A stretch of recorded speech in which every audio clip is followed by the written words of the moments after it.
ifall surf det där stil det loss mig och jag vet det med know big of other killing with it you fuck det ser sound med det we're really if I'm scatter over the disease gets hatched that we fucking there's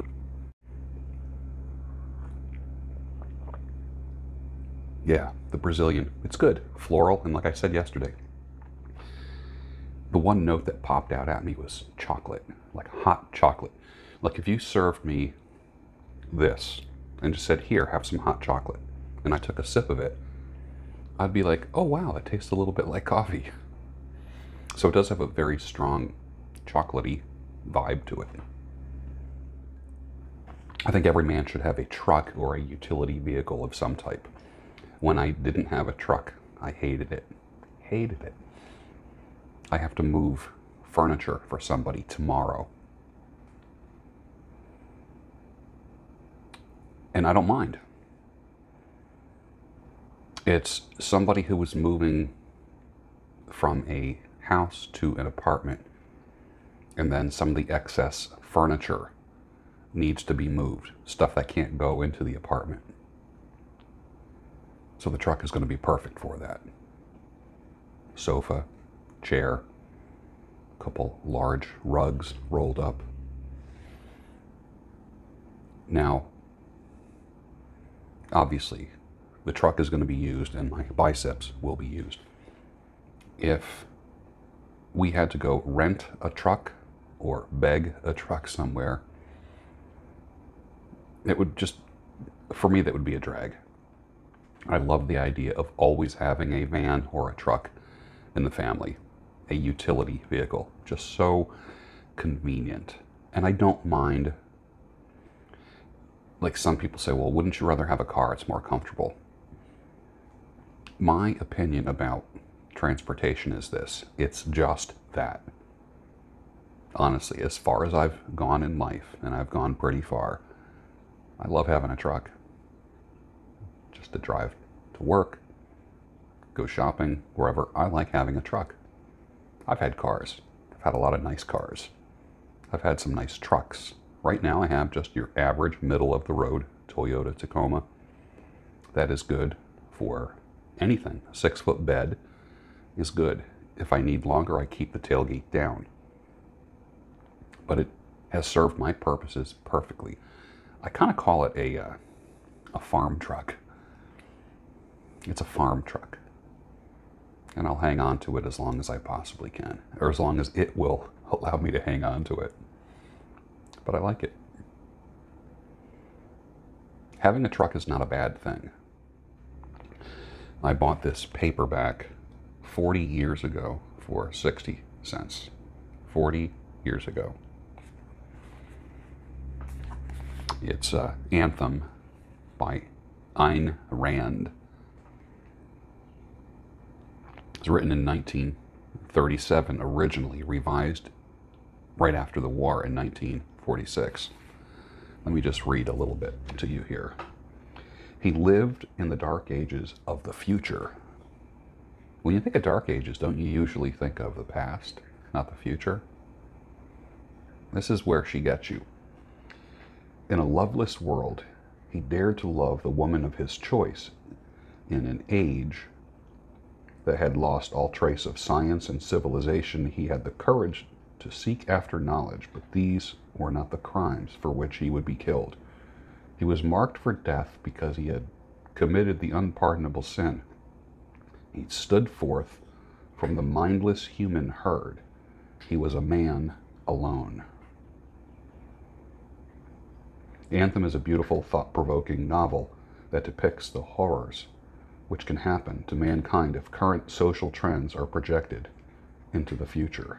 It's an unforgettable story of courage and rebellion against totalitarian collectivism. Anthem, very, very short novel, thin. You could knock this off in, if you want to absorb it, knock it off in 2 sittings. This will be 2 to 3 sittings for me. How many pages is this? All right, so it's about 125 pages. So for me, this will be 3 to 4. I like reading an hour at a time, 1 hour. and I'm a 25 page per hour reader. If I do more than that, then my comprehension is lower. If it's an older book that has words, phrases, and idioms that I'm not familiar with, I read with a dictionary and I'm looking things up, and then it takes me literally 50% longer. So for me, you know how people can just sit on a beach or just sit and read for hours and hours and hours. I can't do that. I read for an hour, take a break, come back, read for an hour. And by a break, I mean do housework, get other things done, do laundry, do shopping, something around the house, do my walking, ride the scooter, that kind of thing, then come back and read for another hour. So for me, this is going to be between 3 and 4 sittings. And being that it was written about mid-century, I probably will have to look up some terms in the dictionary as I'm reading this. 40 years ago, I got this for 60 cents. I'll put a link for this down below. You'll enjoy it. It is a book that, I don't say changed my life. I'm not one of those people that, it changed my life kind of guys. It helped shape and influence who I am, where I have gone. I enjoy the whole concept of objectivism. I read it as a young Christian man, and the sound doctrine of what I would call normal Christianity mixed with objectivism, even though some people say they're incompatible. For a young man like myself coming out of the Jesus movement in the early to mid 70s, this was really perfect, and it helped start to plant seeds of the Stoicism coming from an emotional family. If you come from an emotional family, objectivism is a beautiful thing. It draws you away from your emotions and you start to observe, record, control, and predict your world. Lockdown relationships were fun, weren't they? While the lockdown lasted, hardcore lockdown, for many, since there's no longer a lockdown, there's no longer a relationship. That relationship disappeared as fast as the you-know-what did, which I think is kind of funny, because all over social media you saw nothing but lockdown relationships. It was basically a 3-month orgy for some people. I got a lot of book reading done.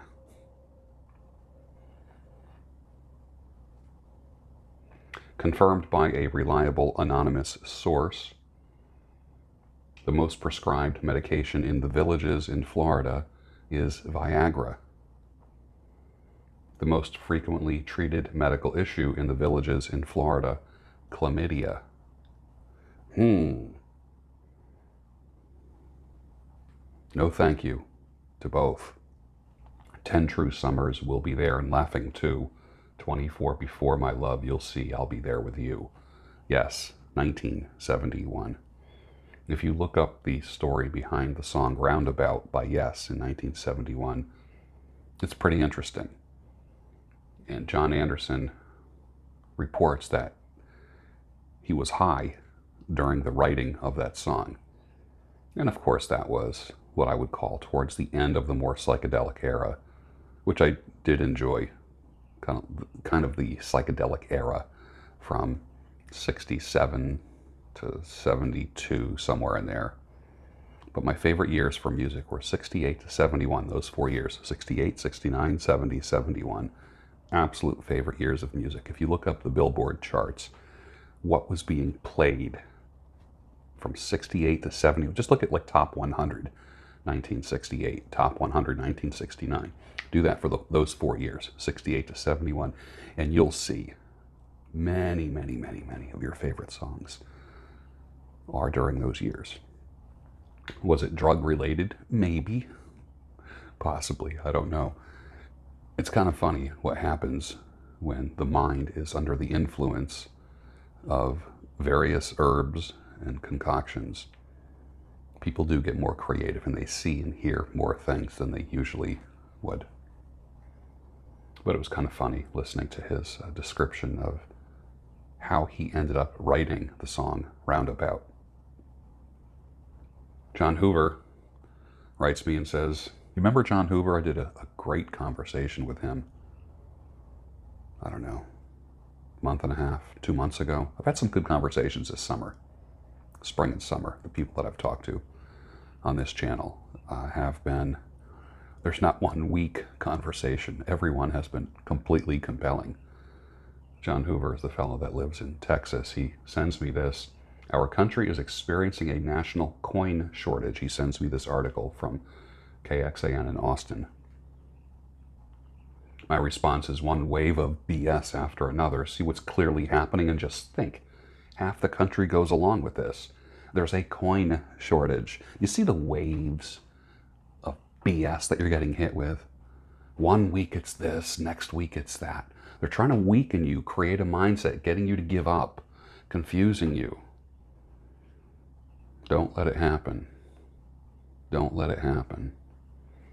You're listening to way too much media. Way too much media. Dial it back, man. Dial it back.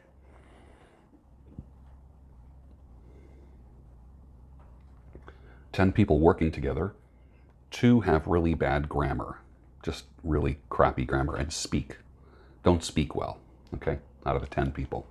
Within 1 year, everyone in that group, except maybe 1 or 2, are talking like the original 2 that can't speak properly. Isn't it weird how that happens? How shit always spreads faster than gold. Always. Within 1 year, all 10 people, or almost all 10 people, are talking like uneducated idiots. Why is that? You be the one that doesn't talk like everyone else. You be the one who sits in your chair unlike everyone else. Suck your stomach in, shoulders back, chest out, head up. You walk 25% faster than everybody, having the appearance of a sense of urgency. Just doing little things like that. Little things like that.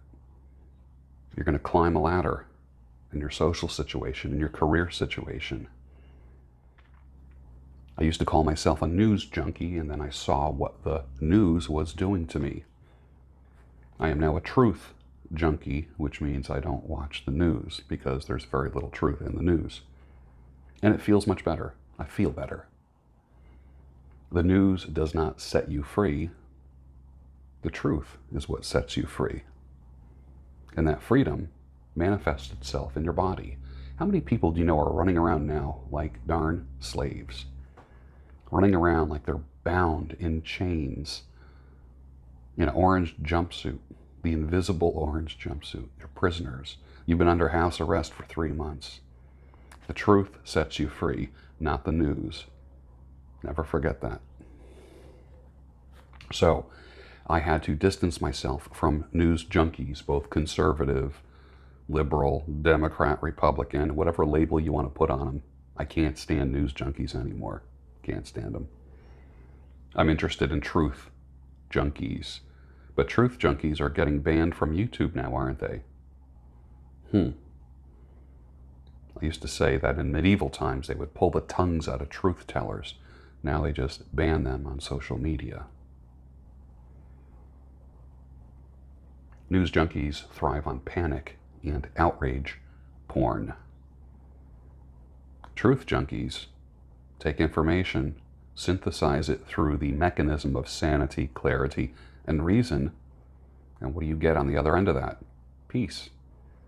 You get someone who's not shaken by the news headlines, by the latest wave of whatever, coin shortage, meat shortage, vaccine shortage. You know, I did a video, for men only, no women allowed, please, which of course was clickbait, which of course was a way of saying, ladies, come on in. Guess what's going to happen? They're going to start talking about a vaccine shortage, which will do what? Which will make people clamor for it. You see what's happening here? As soon as the powers that be see that you are not responsive, they create shortages, manufacture shortages. To do what? Stimulate desire. It's a classic marketing technique. Don't you know that? Have you ever heard of AIDA, A-I-D-A? Get their attention, get their interest, create desire, stimulate action. AIDA, A-I-D-A. It's a marketing technique that we use in selling products and services. As a sales guy, as a negotiator, as someone who is always interested in making deals, it's exactly what's happening with the government and the powers that be right now. Don't be blind to that. Point out AIDA when you see it. I asked the front desk gal at my dermatologist office this question. Why do you need to see my ID? I walk in, she says, can I see your insurance card and your driver's license? And I said, why do you need to see my ID? I can see my insurance card, but why do you need to see my license? Her reply is this: it's the law. We just have to make sure you are who you say you are.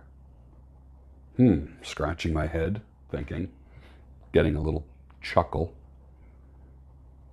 Now let's bring that to election day. There's people who don't feel the need to show an ID. But why would you need an ID on election day in November? Let me give the girl's answer from behind the dermatologist's desk, front desk. So we can make sure you are who you say you are. What a concept. When you vote, you show ID, period. I got over 7 hours of sleep last night. I've always said my ideal sleep is 7 to 9 hours. It doesn't have to be a full 8. If I can crank out 9 hours, that's wonderful. I like getting up early. This is my sleep pattern from last night. It's funny when people remind you that you need to go to sleep. I was having a talk with Susie Kilbanks, and she was showing me the river. I see her river that she lives on. She lives on a cottage on the river. Beautiful, peaceful, absolutely magnificent. And when your friends say to you, shouldn't you be going to sleep soon? I like friends like that. I guard my sleep. Guard it. I might seem like a party pooper during the week. On the weekends, I'm not a real big party. I'm not a 8 at night to 4 in the morning guy on the weekends. Honestly, sometimes I actually stay up till 9 o'clock. I do. And with that, finish your coffee, and I'll see you tomorrow on the Daybreak Show, your home of sanity, clarity, and reason.